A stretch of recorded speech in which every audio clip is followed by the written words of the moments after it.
Welcome to Streams of Income, hosted by best-selling author and entrepreneur Dr. David Powers, where we discuss streams of income, passive income, residual income, and even why there are dinosaurs and zombies in this intro. Fasten your seatbelts and get ready to dive in.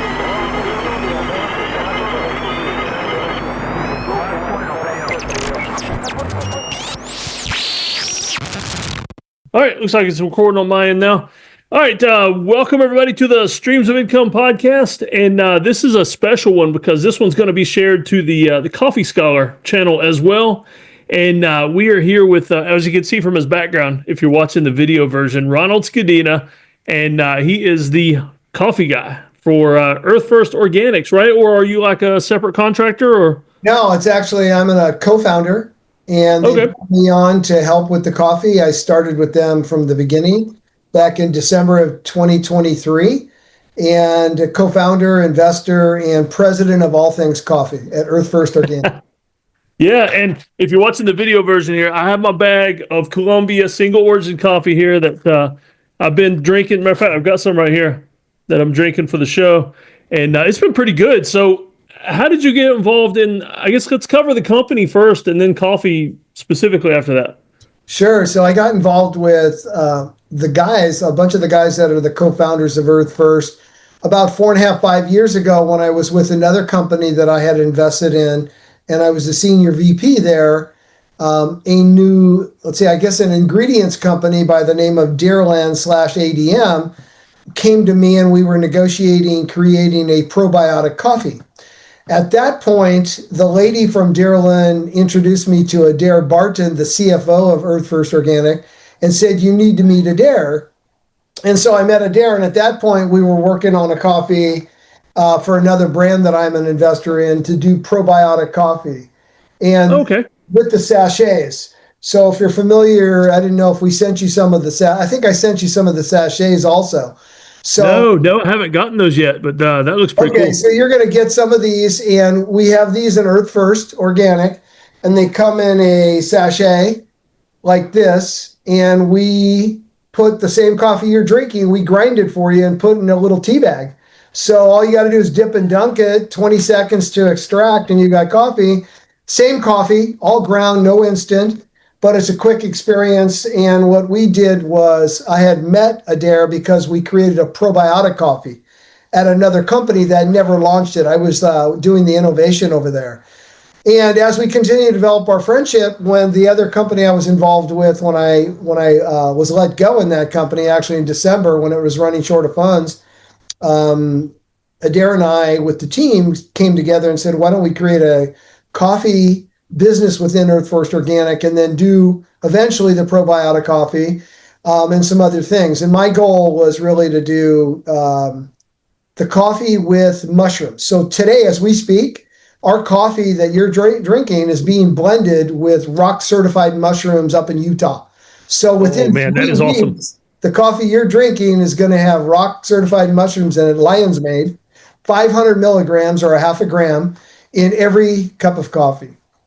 See, that's amazing because I'm a big fan of mushroom coffee. I won't mention the competitor that I've been drinking theirs for a while, but they've got a focus blend, something along those lines with the lion's mane in it. Love it. And the flavor is amazing.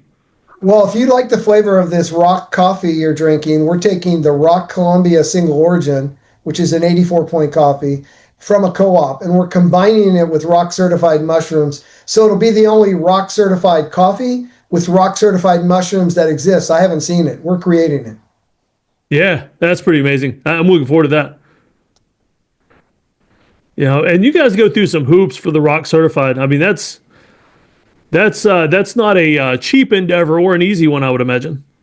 No, it's interesting because the CEO, Jason, suggested that we should look into rock coffee. So in early 24, we bought some rock coffee from a company called Sucafina, and it was a very limited quantity out of Nicaragua. We launched our first prototype using a Nicaraguan coffee, and it came out really, really nicely. they weren't going to have a lot of supply of it. And so with the roaster that I partnered with, I asked him to help me source a good quality product that was rock certified. And because more and more companies are looking to do it, but like you said, there are hoops to jump through. There's an organization called ROA, and they certify us as a brand. Our roaster has to be certified, and any of our packaging partners has to be certified as well. So our mushroom blender, the mushrooms have to be rock certified, which they are. The coffee has to be rock certified, and EarthFirst as a brand has to be rock certified. So we went through all those hoops, and as you see on the bag, this coffee is rock certified. Yeah, love seeing that, and it makes a difference. I mean, I know a little more about coffee, I guess, than some people. I mean, certainly not as much as you, but could you tell us real quick, sum up, like I've heard things about fungus and mold and all kinds of stuff in normal coffee that people don't think about. You know, the roaster that I work with is a 40-year-old family roaster, and their coffees have been certified and tested using third-party suppliers that actually do those testings. So I've never had a problem with it. But to your point, I have a friend right now that I speak with every other Tuesday in Australia, and he has a health issue tied to fungus in the roasting and bean process in his factory in Australia. And he's in his early 60s right now and is having trouble breathing. So what you brought up is real. The company that I work with to roast and source our beans for EarthFirst, the coffees have been tested. So we have some of the best quality coffee in the world, period.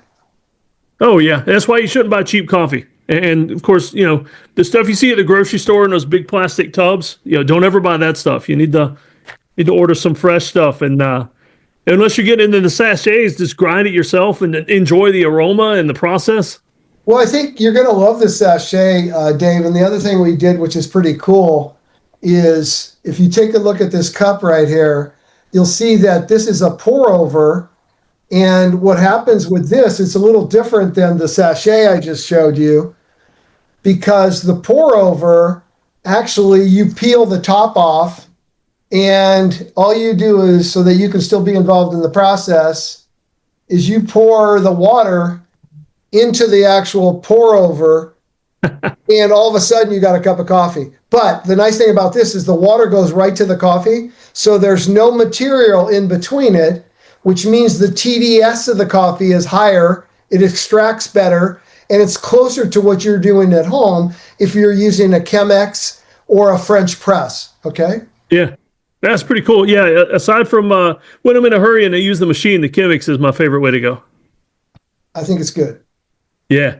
So what got you into coffee?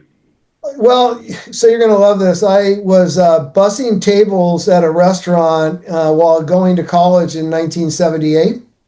And I met a guy there that invited me to go work for his company part-time. I was going to college, bussing tables, and he owned, you're going to love this, he owned a carpet company.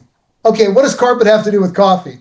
Carpet. I go, carpet. He goes, well, I don't want you to install carpet, but maybe you could sell a little carpet, but I have a new venture. And I go, okay, what's the new venture? He goes, we're going to be doing file storage for medical facilities. I go, what? He goes, yeah, we're going to take the files out of a hospital and store them in a big warehouse because real estate's so expensive for hospitals. I go, okay, well, that's interesting.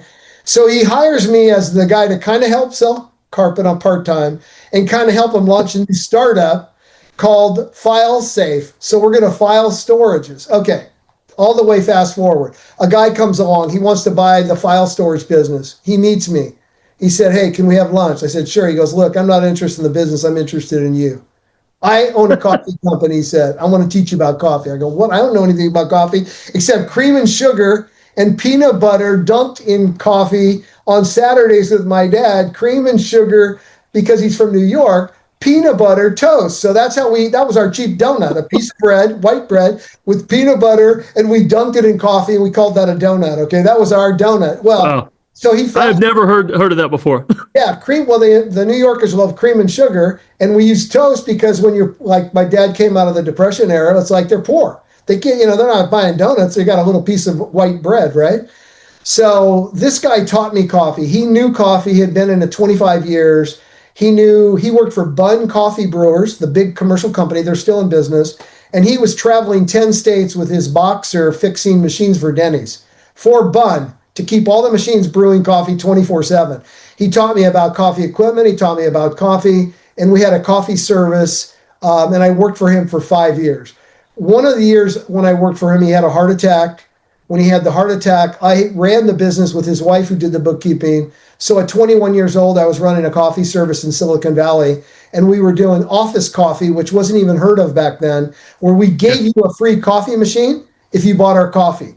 And we had MJB, Folgers, Hillsborough Brothers, and Maxwell House coffee. And then we came up with an idea, wait, everybody's got the same coffee, and we're all competing for the same customers. So we created what's called a private label coffee, and we put the name of our company on the bag of coffee. So today you see EarthFirst Organic Coffee. I learned how to do this back in 1980, okay? Put a brand on coffee that I source. So I got to source coffee and create a brand back in 1980. And here I am 45 years later, still in the coffee business. Owned several companies, invested in several companies, and now helping with all the innovation at EarthFirst Organic Coffee. Yeah, man, that's amazing. So I'm guessing by this time you've been to coffee plantations all over the world. I've traveled to a lot of them, but not as many as I hope to in the future. It's like you work your whole life to get to do stuff like this, right? But then you got to take, half a month off to go. I'm hoping to go to Guatemala either probably early next year because I'm starting to source some coffee from Guatemala as well. Yeah. But the roaster that I work with, of course, he's been all over the world, and I've been to a lot of countries. One of my favorite coffees in the world is Kona coffee. Love Kona. Yeah. I've been to Kona at least 20 times. It's one of my favorite coffees. Have you tried Kona coffee? Yeah, I love it. It's in my top 3. Okay, good. What are the other 2? Rwandan's my favorite, and then Jamaican second. Okay. Oh my goodness, Jamaican Blue Mountain, right? Yeah, that's pretty incredible. I've drank a lot of Jamaican. I have been to Source as well there, and then done some traveling to Africa. Yeah, see, I hated coffee growing up because my grandpa always drank Maxwell House, and it smelled and tasted nasty. And but when I was in my 20s, my sister went to Jamaica for a honeymoon and brought me back some Blue Mountain, and so that's the first time I tried real coffee. Before that, in the military, we would put coffee in our hot chocolate, and just as the water for the hot chocolate, just to stay awake on guard duty. And that was my coffee experience before the good stuff. That's hilarious. I'm excited to hear about that. It's funny. So I've been to Jamaica and I've drank their coffee. And what I will say is, I've had the craziest dreams on Jamaican Blue Mountain coffee. I don't know about you. Like, have you ever had like wild dreams on Jamaican Blue Mountain coffee? Seriously. No, I never have, but maybe it's got something to do with the Rastafarians that live up there near the plantations. Something's going on out there. I'll tell you what. I guess it's probably good not to have espresso shots at 11 o'clock before you go to bed either. But I mean, now you're making me want to buy some just to drink it right before bed and try it out. You should do it. I mean, eventually, like, we're going to be sourcing coffee from all over the world. I had a call yesterday with a group that's got coffee from Uganda, and they want to partner with EarthFirst, and they're doing some interesting things with farming. I'm talking with people right now in different parts of the world. One of the places I think is really interesting is the Philippines, which has some pretty interesting coffee. I also love coffee from El Salvador, and with the new government down there, things are happening. They're starting to harvest some good coffee. I know some people that are growing coffee there. So I see a great future for EarthFirst having a variety of coffee from around the world. But right now, this rock certified coffee is becoming more and more in demand. And I was told recently that a large retailer in the U.S. is going to move to 50% of all their coffee needing to be rock, or they're not going to sell. Wow. It. So we're going to see this incredible trend to having the best farming behind coffee so that it's the best possible coffee for you and your body. And then with EarthFirst and all of our background in nutrition, taking probiotics, taking the mushrooms, the lion's mane that we're doing now, prebiotics, postbiotics. When you start adding all these fun things, I think people are going to get more value out of their cup of coffee for a very minimal significant increase. You know what I mean? So I think it's not just a caffeine jumpstart. It's like its own supplement. Exactly. And there are a lot of health benefits with coffee too. Yeah, man, I love it. I love it. Yeah, and the great thing about Kona, I mean, because it's probably still the only American-made coffee, right? Or American-grown. Well, it's interesting you bring that up. So I'm working right now with a group down in Santa Barbara, and you'll need, of course, California. I'm in California. I'm in Santa Cruz. So California real estate is some of the most expensive real estate in the world. Now, you go south down Santa Barbara and you think about the Santa Barbara coast, there are people there converting farms that were growing avocados to growing coffee. And some of this coffee that they're yielding right now is going to be 3 or 4 or 5 times as expensive as Kona coffee. And it's phenomenal because of the way it's grown in California on that coast with that breeze coming in off the coastline. Of course, the warmth in Santa Barbara, if you think about it. And I've tasted some of this coffee. So it is American coffee for sure. Yeah, that's pretty cool. It's going to be incredible. So to your point, Kona, Maui, there's a lot of coffee all over the islands, not just Kona. And a lot of it's excellent. Yeah. Yeah, I've always been a kind of a fan of how coffee people nerd out over their own specific things. Like I don't like blends; I like single origin, and but I'll put stuff in my coffee. Like I like hot honey, like spicy honey. Really? So what do you nerd out about with your coffee? Like it's interesting you mentioned that. So I love Manuka honey, and the other day I have a beautiful espresso machine on my counter, and I like taking the coffee you're drinking now in whole beans, and I have a commercial grinder on my counter. So I grind it for espresso, and I'll send you some pictures and video of what it looks like. It's some of the most beautiful espresso I've ever made using my espresso machine and grinding the coffee for espresso. So I kind of nerd out using different coffees around the world in an espresso machine, and then combining different kinds of honey. You mentioned, I've never tried the honey you mentioned, but I have Manuka, which I love, from Australia and New Zealand, some of the best honey in the world. And then in Santa Cruz, there's a lot of local honey that's phenomenal. So I like using different kinds of honey, just a little bit of honey with the espresso shots. And then sometimes it's fun to make a cappuccino. I don't do it very often, but it's fun using real milk, believe it or not. Everybody wants to use oat, soy, almond, but once in a while using real milk from the Bay Area in Northern California with real cows and like all organic. It's beautiful. It has this foam that's phenomenal on a cappuccino. So that's one of the ways I do it. But I think the basic way is trying different methods of brewing with the same coffee to see how it yields different, whether it's the sachet, pour over, espresso, drip, Chemex, whatever kind of French press you have. So AeroPress, there's a lot of different ways to brew coffee.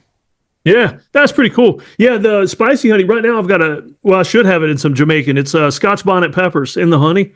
And like you drink the coffee and then you catch a bite at the end. It's pretty good. It's pretty interesting. You mentioned honey. So one of our suppliers is from Guatemala.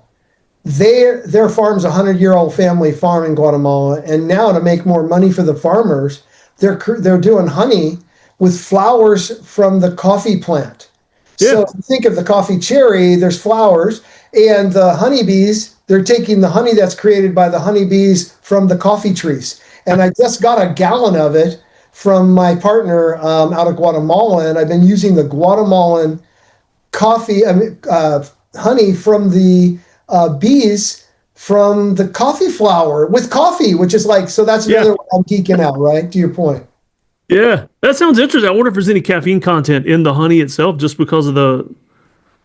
I don't know. I actually, it's a good question. I'll have to ask. Yeah, that's pretty neat.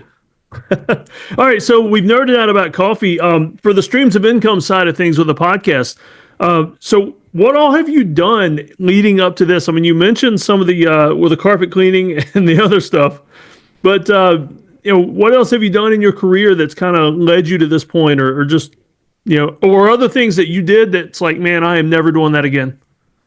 That's interesting. Well, I got to tell you, laying carpet's not easy. You talk about wear your knees out. Talk about your knees and your back. But I will say this: recently, I pulled some carpet out of my master bedroom just to expose the beautiful hardwood floors, and I can't believe how many tacks go into the hardwood to hold the mat down. I don't think I'll ever do a carpet installation again. I got to go hardwood. So that's something I don't want to do. I've done a lot of landscaping in my lifetime, which I love doing here in my own yard. But my family were farmers, right? So we were in the Bay Area. We were into prunes, cherries. And so I picked a lot of cherries, picked a lot of prunes at a very young age, and have the value of understanding farming. I love it to the point where I value what we do at EarthFirst.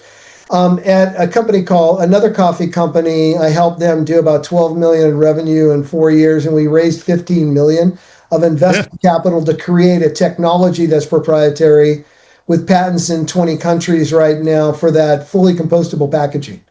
So that was interesting. But I started a small company to do vending and coffee service in the Bay Area, office coffee. And so I had a contract with Coke and Pepsi, and I'll tell you, that's another very hard business, is doing vending and delivering. The coffee was easy, but the sodas and snacks and the trucks involved and the people and the warehousing, very difficult. Yeah. I think the thing I'm excited about the most with EarthFirst is that we're going to have a variety of nutrition product combined with coffee, which is very unique, with some of the best people that have ever done it, right, on the EarthFirst side on the nutrition, and combining that with the knowledge of taking that product direct to consumers using D2C to get them the best quality products that are available in the world that we're creating for them without them having necessarily to go to a store. Not that some of our products, meaning some of the coffee, might be sold in stores, but that isn't really our first, like you said, revenue stream. I think it's going to be the D2C. And having the right marketing message around the regenerative organic certifications with the coffee and the mushrooms, so that people know they're getting the finest quality product for their body. Oh, yeah. Yeah, and we've not explicitly mentioned it yet, but for everybody listening to this, the EarthFirst vitamins are amazing. I mean, I've taken them for a while, and multivitamins from other companies, like, they would make me sick to my stomach. Like, they were, I had to eat a certain amount of food with them, which, of course, took away the nutritional value of taking the vitamins sometimes. And but these from EarthFirst, I mean, I like them. I've been taking them faithfully, and I'm a real nutrition freak when it comes to using good stuff. And to your point, I don't burp and taste vitamins like I would with other vitamins. Yeah. It seems like they actually don't all come out when you use the restroom. You know what I mean? It's like, no, there's no change from the quality because they're such good quality. And I got to tell you, I've traveled all over the last 2 years, with probably 10, 15 trade shows with thousands and thousands of people, and they've kept me healthy. Yeah. The trade show flu it's a real thing. It is. Yep. So I tell you what, I know you're crunched for time because I want you back to work making me some awesome coffee and bringing me some cool stuff. So we'll wrap up with I always like to ask everybody if you could recommend 3 things, books, people, whatever, to set people up for success in life. What would be your top 3 recommendations? Well, one of the books I like is called The All Blacks, and The All Blacks is written by the New Zealand rugby team. And there's great books and practical. In that book, there's great takeaways for how to have success in business. Secondarily, I love John Maxwell. John Maxwell has a leadership Bible for business people, which is pretty interesting. I hadn't even heard about it till my son gave me one for Father's Day. And then, so those 2 things are really phenomenal. And then I think the third thing for me is making sure you get away from all media. And I try to swim, 30 to 40 minutes, 4 or 5 times a week, not to mention walk 3 to 4 miles a day, just to kind of zone out. No phones, you're under the water. And I think that's important to really maintain, mental health, along with having vitamins and great coffee. Amazing. Yeah, I've even seen where they make headphones now that you can wear while you're swimming, and that just seems to take away from the whole value of the experience. No, I agree with you, but I will say this one lady at the gym wears a snorkel, and I hear her singing. So she's got ear pods in, and she's singing, so she's doing something with her lungs that I'm going, singing's wonderful, right, for our lungs and like our spirit. But this lady, I can hear her when I'm just like doing breaststroke because she's singing through her snorkel. So to your point, I guess there's good and bad with all of it, you know what I mean? But I think the thing without media is better for me when I swim. Yeah. And no matter what you're doing, you need some time away, just every now and then. Yeah. Well, Ronald, thanks for being with us, man. Yeah. I was going to say, I see you're a Marine. I want to thank you for your service, and Yeah. appreciate you taking the time today to make time for Earth First and what we do in coffee and nutrition. We value our partnership. Oh yeah, and I'm enjoying the products. I love what you guys are putting out, and of course, I've made some cool friends at Earth First, and I've even been on some of your commercials filmed here on my farm. I love it. How many acres do you have there? I've got 10 acres. I'm trying to buy another 100 right next door, though. I love it. Good for you. Well, I wish you success in that. Yeah, I just the climate just doesn't work for growing coffee, though. Well, I guess we'll have to get you some from California, from Santa Barbara. Yeah, man. At first I've heard of that. I'm looking forward to it now. Yeah, I have a call in the next couple of days with the guy that owns a farm down there, so we'll see if we can get you a sample. Yeah, sounds good. Sounds good. Well, I'll let you go, man. I appreciate you being with me and nerding out with me a little bit on the coffee. Thanks, Dave. Appreciate you. Yep. Okay, bye-bye.